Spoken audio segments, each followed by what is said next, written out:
encore une fois cette semaine, c'est Benoît pour vous parler d'une formation en ligne que nous allons tester. Cette semaine, ça sera en lien avec le commentaire de Corianne qui nous disait qu'elle aimerait bien qu'on teste les formations offertes en lien avec sa préparation pour assister à un examen de sélection pour devenir correctrice de l'épreuve uniforme de français. On te souhaite vraiment bonne chance, Corianne, puis on aimerait avoir finalement des nouvelles de cet examen. Donc, premièrement, il faut qu'on se demande qu'est-ce qu'on a besoin de faire pour se préparer à l'examen. Comme Corianne nous disait, 3 parties font partie de l'examen. Donc, première partie, c'est un test sur les connaissances de français. Deuxième partie, un test sur les connaissances de littérature.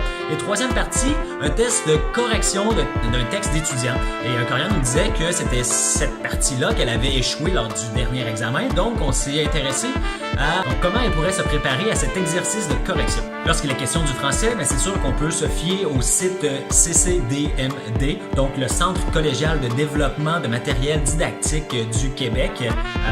Donc, justement, c'est un centre de production de ressources informatisées, de documents imprimés.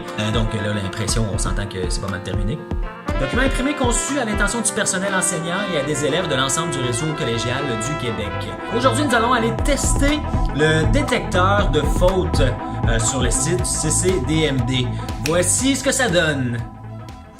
Donc, on peut voir ici qu'il y a deux, lorsqu'on tape détecteur de fautes sur un moteur de recherche, on peut, sans marquer le CCDMD, on voit qu'il y a 2 résultats possibles. Premier résultat, donc le détecteur de fautes .ccdmd.qc.ca, et le deuxième, donc c'est directement sur le site, donc www.ccdmd.qc.ca, parcours guidé. Donc c'est comme une activité qui est disponible sur le site du CCDMD.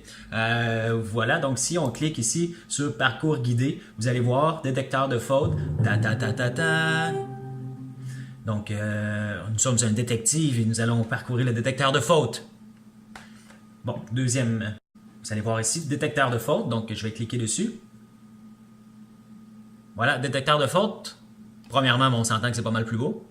Et deuxièmement, on voit que c'est peut-être un peu plus actuel. Donc, si on clique sur s'exercer, on voit qu'il y a 4 activités d'offerte. Repérer les fautes par catégorie, catégoriser les fautes, repérer et catégoriser les fautes avec indice et repérer et catégoriser les fautes sans indice. Donc, nous suggérons à Corianne de prendre la 4e activité.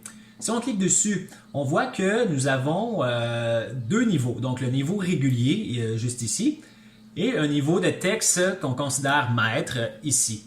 Si on clique sur le niveau maître, puisqu'on sous-entend que tu es une maître, Corianne, voilà, donc on nous montre quel est le code de correction. Donc, orthographe, grammaire, ponctuation, vocabulaire et syntaxe. Donc, c'est super. Si on ne s'en rappelle pas, on clique en haut et ça nous explique quels sont les codes. Donc, le but ici de l'exercice est de trouver les fautes.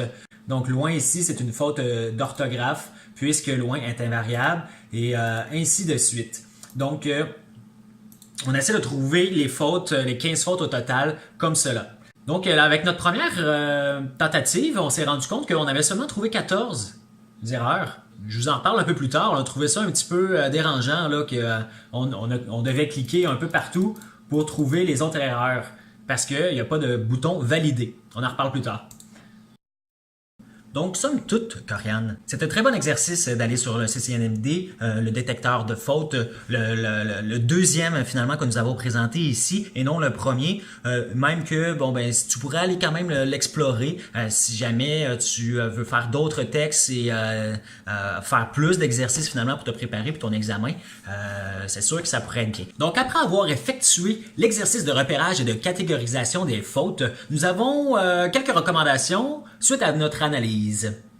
Donc, premièrement, on se dit que globalement, l'aspect visuel est vraiment très bien dans ce programme-ci, dans cette version-là, comparativement à la première version. Deuxièmement, nous trouvons que la navigation se fait vraiment d'une belle façon, c'est simple, donc tout est parfait sur cet aspect-là. De plus, les paramètres, donc les options offertes, dont la désactivation du son, et aussi de l'option de grossissement du texte et de l'interligne. Donc, c'est vraiment parfait. Par contre, nous trouvons qu'il n'y a pas assez de choix de difficultés offertes aux apprenants. Peut-être que le programme cible les étudiants Par contre, même dans la définition que je vous ai dit au début, bon, mais ça cible aussi les enseignants et les professeurs, les professionnels, donc tout le monde. Et puisque ça cible un large éventail, mais il devrait avoir le plus de difficultés offertes à tout le monde. Effectivement, 2 difficultés, on trouve que c'est pas assez parce que même la difficulté maître, ben, ça serait pas assez élevé pour notre chère Corianne ici, puisqu'elle s'en va faire un examen assez difficile. De plus, on trouve vraiment déplaisant le fait que nous devons en fait trouver toutes les erreurs. Oui, on peut comprendre que c'est parfait parce que ça force l'apprenant à reviser son texte et à chercher finalement l'erreur. Mais on trouve que c'est de l'acharnement parce que si une personne n'est pas capable de trouver les erreurs, bon, mais elle doit cliquer partout dans le texte afin de trouver l'erreur puisqu'elle ne sait pas où est l'erreur. Donc, pouvons-nous avoir une validation à la fin de la formation lorsque nous n'avons plus de pistes qui nous mènent vers les bonnes réponses? Je peux vous parler aussi du mode défi qui consiste à faire un exercice que le programme aura choisi, disponible pendant 1 semaine, que nous pouvons faire 1 fois par jour seulement. Donc, qui évalue, qui nous donne des points selon le temps que nous avons utilisé et le nombre de mauvais clics que nous avons fait en fonction des bonnes réponses. Donc, on pense pas que c'est vraiment une bonne idée de faire cet exercice-là parce que le but n'est pas finalement de faire un exercice le plus rapidement possible. Le but est d'avoir une formation en ce qui concerne le détectage de fautes et de corrections. Donc, ici, c'était peut-être voulu de faire une ludification, mais c'est une ludification qui, selon nous, n'est pas utilisée à bon escient, puisqu'il est possible de faire une ludification et que l'exercice serve à quelque chose. Nous trouvons donc qu'il serait peut-être plus intéressant que les utilisateurs et les apprenants puissent s'ouvrir un compte sur le CCDMD et avoir une historique finalement de tous les exercices qu'ils auront fait, pas seulement le détecteur de fautes, donc de toutes les formations qu'ils auront faites, peut-être acquérir des badges un peu comme dans Moodle, pour pouvoir justement partager, se comparer entre utilisateurs. Ça serait pas ouvert sur les réseaux sociaux, mais au moins ça serait ouvert à l'intérieur du CCDMD. Et je pense que ça pourrait être un parcours plus personnalisé pour les apprenants. Et donc, plus intéressant. Donc, merci d'avoir encore une fois assisté à cette petite démonstration. Ça me fait plaisir, moi, de faire ça. Et j'adore critiquer. Donc, si vous avez des idées, donc n'hésitez pas à mettre un commentaire en dessous de cette vidéo YouTube. Sinon, mais continuez à me suivre aussi sur toutes les plateformes. Twitter, Instagram, Snapchat. Je les ai toutes. Je perds beaucoup de temps. Donc, n'hésitez pas à me suivre sur toutes les autres plateformes, comme j'ai dit au début. Puis, on continue notre formation. On lâche pas. Salut!